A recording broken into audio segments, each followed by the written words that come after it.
Hey everyone, and welcome.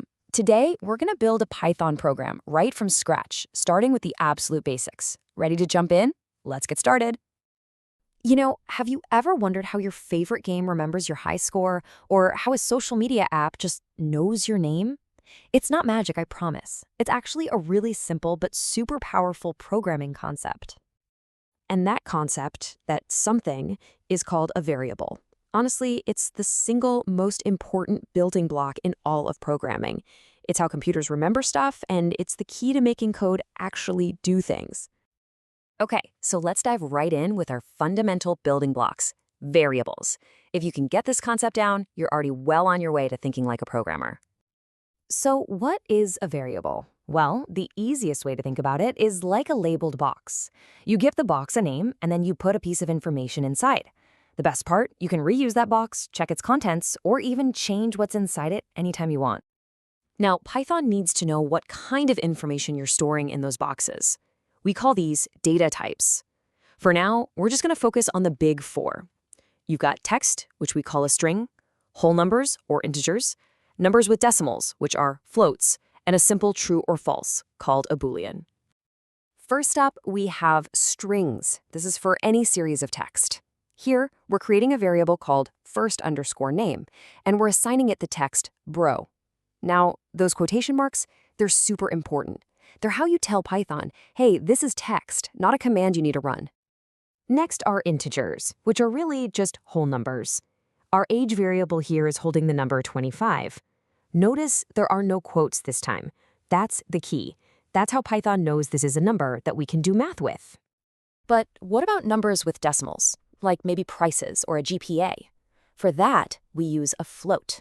So our GPA variable holds the value 3.2, which is a floating point number.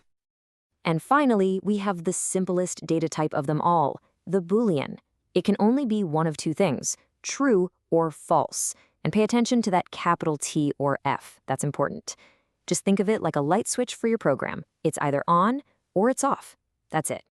So we have our data stored away in our labeled boxes. But what if we need to change its form? Well, that's where a really handy concept called typecasting comes in. For example, imagine you have a GPA, which is a float, right? But what if you only care about the whole number? How do you tell the program to just ignore everything after the decimal point? Let's say we have our variable GPA, and its value is 1.9. Our goal is to convert this into a whole number, an integer. We can do this really easily by just wrapping our variable in the int function. This is us telling Python, hey, take whatever's in the GPA variable and make it an integer. And the result we get is 1. This shows a really key point about how this works. It doesn't round up. It just truncates, or you could say it just chops off the decimal part completely. So 1.9 becomes 1. Okay, now for the really exciting part. Let's make our programs interactive by actually letting a user give us information. To do this, we use the input function. It's awesome.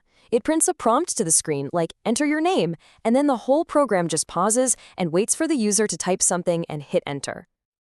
Now, here is a crucial rule you have to remember.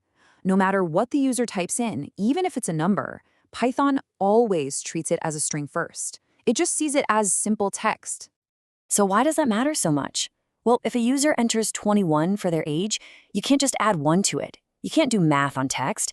It'll cause a type error and your program will crash. To get the correct answer, 22, you first have to convert that string 21 into the integer 21. The most elegant solution, and the one you'll see most often, is to just combine everything into one line. You can wrap your input function directly inside the int function.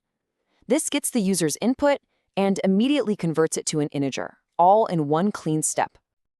All right, this is the moment we've been building towards. We've learned about variables, data types, typecasting, and user input. It's time to put it all together and build an actual working program. We're going to build a simple little shopping cart. So here's the plan. We'll ask the user for an item's name, its price, and how many they want. Then we'll calculate the total cost and show them a final summary. Simple as that. And here is the code that makes it all happen. You can see everything we've talked about, right? We get the item as a string, we get the price as a float to account for cents, and the quantity as an int. Then we just multiply the price by the quantity and print out a nicely formatted message for the user. And there you have it. The program runs, asks the questions, does the math, and presents a clear summary to the user. We just took a few simple concepts and built something genuinely useful. How cool is that? You now have the fundamental tools to store information, to change it, and to interact with the user. And believe me, this is the foundation for almost every application you can possibly imagine. So the only question left is, what will you build first?